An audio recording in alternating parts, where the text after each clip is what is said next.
স্বাগত জানাচ্ছি আমের রাজধানী রাজশাহী থেকে। আজকের ভিডিওতে আমরা এসেছি রাজশাহীর একটি বড় আকারের আমের বাগানে। এই যে বাগানটি দেখতে পাচ্ছেন, এই বাগানটি প্রায় 80 বিঘার উপরে। তো রাজশাহীর এই আমের বাগান থেকে আজকে আমের উপরে একটা বিস্তারিত ভিডিও দেখানোর চেষ্টা করব। আশা করি ভিডিওটি ভালো লাগবে। রাজশাহীর প্রচলিত যে আমগুলো রয়েছে, ল্যাংড়া, হিমসাগর কিংবা খিরসা, সে সমস্ত আমের পাশাপাশি এ ধরনের বড় আকারে যে বাণিজ্যিক আমের বাগানগুলো বর্তমানে হচ্ছে, সে বাগানগুলোতে আরও বিভিন্ন বিশ্বের বিভিন্ন দেশের নামি দামি বিভিন্ন ভ্যারাইটিস আমের চাষাবাদ করা হচ্ছে। সে আমগুলো দেখানোর চেষ্টা করব। রাজশাহীর যে দিকটাই আপনি যাবেন, আমের বাগান কম বেশি প্রায় রাজশাহী, চাপাই, এই দুই জেলা আর সব জায়গায় আম চাষ হয় কম আর বেশি। বিশেষ করে রাজশাহীতে যে সমস্ত আমের বাগান রয়েছে, এই সবগুলো বাগানে বিভিন্ন জাতের আম রয়েছে। এই যে আমটা দেখা যাচ্ছে, এটা একটু বড় সাইজের, এটা হচ্ছে আশ্বিনা। তো আমরা রাজশাহীর যে এলাকাটায় এসেছি, এটাই মূলত হচ্ছে রাজশাহী কিংবা চাপার যে আম যে সমস্ত জায়গায় উৎপাদন করা হয়, মূলত এই এলাকায় সব থেকে বেশি আম হয়। তো এই রাজশাহী এবং চাঁপাইনবাবগঞ্জের আমের উপরে আমরা এই ভিডিওটি নির্মাণ করছি। একটু দেখানোর চেষ্টা করব যে রাজশাহীর যে চিরচরিত যে আমগুলো রয়েছে, যেমন খিরসা, ল্যাংড়া বা অন্যান্য পরিচিত যে আমগুলি রয়েছে, এর বাইরেও নতুন নতুন অনেক জাতের আম রয়েছে, যেটি রাজশাহীতে নতুন চাষাবাদ শুরু হয়েছে। সেই আমগুলো দেখানোর চেষ্টা করব। এক একটা গাছ দেখলে মনে হয় যে এক একটা গাছেই 3 থেকে 4 মণ আম হবে। যদিও আম গাছ তো টুকটাক বাংলাদেশের সব জেলাতেই কম বেশি আম গাছ রয়েছে, কিন্তু রাজশাহী কিংবা এই চাপাইয়ের মতো আমের স্বাদ কিংবা এই অঞ্চলের আমের সবথেকে বড় বৈশিষ্ট্য যেটা, এদের আমের আম যেমন মিষ্টি হয়, তেমনি এই আমের স্বাদও অতুলনীয়। আর সবথেকে বড় একটা ব্যাপার হচ্ছে, যেটা প্রথমে বললাম, যে আম টুকটাক সব জেলাতেই হয়, কিন্তু রাজশাহীর মতো এত পরিমাণ আম, এই যে ছোট ছোট এক একটা গাছে যে কি পরিমাণ আম ধরেছে, এটা নিজের চোখে না দেখলে এটা বিশ্বাস করার মতো না যে এইটুক একটা গাছে, এই গাছটা পরিমাপ করলে আমার থেকেও অনেক ছোট হবে, অথচ এই গাছটায় আম রয়েছে মিনিমাম 10 থেকে 15 কেজি আম রয়েছে এই একটুক একটা গাছে।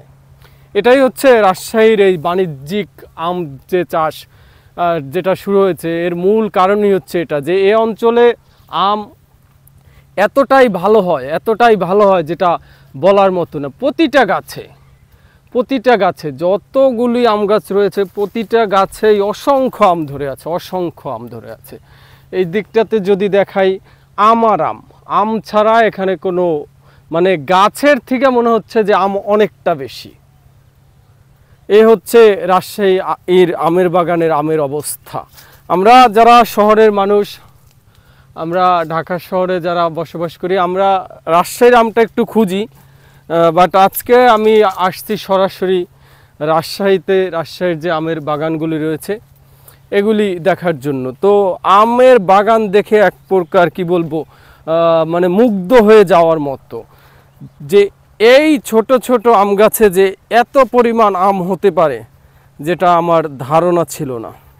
দেখুন কতটুকু একটু গাছ, এই গাছটা এতটাই, মানে কি বলবো, গাছটা আমি যদি একটু দাঁড়াই, গাছটা হিসেব করলে আমার থেকে, মানে আমার সাইজের থেকেও অনেক ছোট হবে, অথচ এই গাছে যে কি পরিমাণ আম ধরেছে বলার মতো না। মনে হচ্ছে এই গাছে 1 মণের উপরে আম হবে, অথচ গাছটা কতটুকু হবে, 4 বা 4.5 ফিট হবে গাছটা, অথচ আম কয়েক মণ আম ধরেছে এইটুক গাছে। এদিকটায় যদি একটু দেখাই, দেখুন আম, মানে কি পরিমাণ আম ধরেছে এটা বলার মতো না।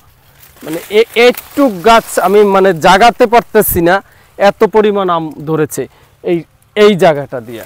এরকম যতগুলি আম বাগানে যতগুলি আম গাছ রয়েছে, সব গাছেরই এই একই অবস্থা। মানে কি পরিমাণ আম যে ধরে আছে গাছগুলোতে বলে বোঝানোর মতো না। এই হচ্ছে রাজশাহীর আমের অবস্থা। মানে বাগানের যে দিকটাতেই যাচ্ছি প্রতিটা জায়গায় মানে একটার থেকে মনে হচ্ছে আরেকটায় আমের সংখ্যা বেশি। প্রতিটা গাছেই অসংখ্য আম ধরে আছে। এদিকটায় যদি একটু দেখাই যে কি পরিমাণ আম এদিকটায় ধরেছে। এ হচ্ছে রাজশাহীর আমের অবস্থা। রাজশাহীর থেকে আম পাড়ার জন্য বিশেষ করে অনেকের ক্ষেত্রে আম পাড়ার জন্য গাছে উঠতে হয়, কিন্তু রাজশাহীর এই আম পাড়ার জন্য গাছে উঠতে হয় না। এটা হাত দিয়ে ধরা মাত্রই আপনার হাতে চলে আসবে। এটা হচ্ছে রাজশাহী আমের বৈশিষ্ট্য বলা চলে, যে এই অঞ্চলে আম বা এরকম রাজশাহীর যে কোনো বাগানে আপনি গিয়ে দুই একটা আম ছিললে বা খেলে সেটা এখানকার যারা লোকজন আছে বা আমের বাগানের যারা মালিক আছে এরা খুব একটা কিছু মনে করে না। বরঞ্চ রাজশাহীতে যারা আসে আম খাওয়ার জন্য বা ঘোরার জন্য এদেরকে আম বাগানের যারা মালিক রয়েছে তারা যথেষ্ট আপ্যায়ন করার চেষ্টা করে। আমরা এই আমটা ছিঁড়েছি, একটু কেটে দেখতে চাই যে এটা কীরকম। দাও তো ছুরিটা একটু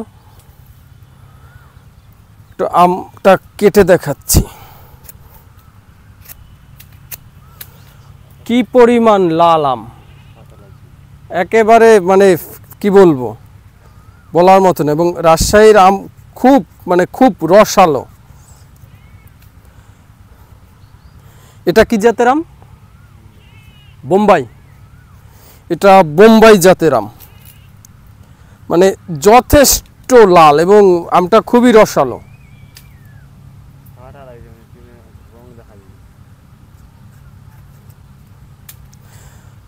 উপরের অংশটা যদিও একটু সবুজ টাইপের কাঁচা দেখাচ্ছে, কিন্তু ভিতরটা একেবারে লাল টকটকে।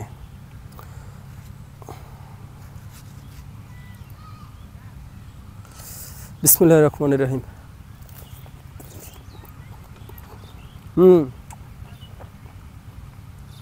যথেষ্ট মিষ্টি। রাজশাহীতে এসে এরকম গাছ থেকে সরাসরি আম পেড়ে বাগানে বসে আম খাওয়ার মজাটাই আলাদা। যদি রাজশাহীতে কখনো আসার সুযোগ হয় তাহলে আম বাগানে বসে আম খাওয়াটা একটু ট্রাই করে দেখবেন, অনেক ভালো লাগবে। কথা বলছি এই যে বাগানটি, এই বাগানটির যিনি মালিক রয়েছেন আমিনুল ইসলাম, ওনার সাথে উনি মূলত এই বিশাল এই বাগানটির মালিক। আমরা একটু ওনার কাছে জানতে চেষ্টা করব যে কিভাবে কতদিন হলো এই বাগান শুরু করেছে এবং এবছর ফলের মানে আমের কি পরিমাণ আম উৎপাদন হচ্ছে বা ফলন কিভাবে হচ্ছে বা বর্তমানে বাজার দর কিরকম পাচ্ছে। আপনার কাছে একটু জানতে চাচ্ছি, এই বাগানটা তো আপনার। জি। কত বছর হয় এই বাগানটা আপনি করেছেন? বাগান করা 3 বছর হলো। 3 বছর। 3 বছর। এবছরে কি প্রথম ফলন আসছে? প্রথম ফলন এবার, গতবার অল্প নিয়েছিলাম আর এবার গতবার অল্প আসছে, এবারই পূর্ণাঙ্গ ফলন আসছে। তো কি রকম আশা করতেছেন, ফলন কি রকম হয়েছে বা বাজারে আমের এবছর কি রকম? বাজার এখন তো রূপালীর বাজার হয়নি। রূপালীর বাজার এখনো হয়নি। টোটালটাই কি আম রূপালী? টোটালটাই আম রূপালী আছে, বাড়িফোর আছে। বাড়িফোর ওই দিকটায়? বাড়িফোর এই পশ্চিমে এই সাইড আছে, পূর্ব দিকে। হ্যাঁ, পূর্ব দিকে বাড়িফোর। বর্তমানে কি আপনার এই বাগান থেকে কোন আম যাচ্ছে বাজারে? এখন খিরসা যাচ্ছে। খিরসা কত করে পাচ্ছেন? খিরসা এখন 1600-2000। 1600-2000 টাকা মন। মূলত রাজশাহী এবং চাপাইয়ের যে সমস্ত অঞ্চলে আম অধিক উৎপাদন হয় আপনাদের এই এরিয়া তো? হ্যাঁ। এইটা মানে রাজশাহীর কোন ইয়ার ভিতরে পড়ছে? এটা রাজশাহী, এটা হলো তানোর থানার মধ্যে। তানোর থানার মধ্যে। এই অঞ্চলের কি অধিকাংশ মানুষেরই পেশা আম চাষ? আম চাষ এটা ছিল না, এটা আমরাই প্রথম এখানে এসে শুরু করেছি। আপনার কি জানা আছে যে এই অঞ্চলে কিভাবে এই বাণিজ্যিক আকারে আম চাষ শুরু হলো? এই আম চাষ শুরু হয়েছে মানে ফলনের কারণে। 1 বিঘা জমির ধান বিক্রি করে টাকা পাই ধরেন 20,000। 1 বিঘা জমির আম বিক্রি করলে টাকা পাই 50 থেকে 60,000। ধান বা অন্যান্য চাষবাসের তুলনায় আম চাষ করলে লাভবানটা অনেক বেশি। হ্যাঁ, লাভজনক। যে কারণে আস্তে আস্তে মানুষ এই বাণিজ্যিকভাবে আম চাষের দিকে ঝুঁকছে। এই জন্য আম চাষের বেশি। আপনাকে অসংখ্য ধন্যবাদ।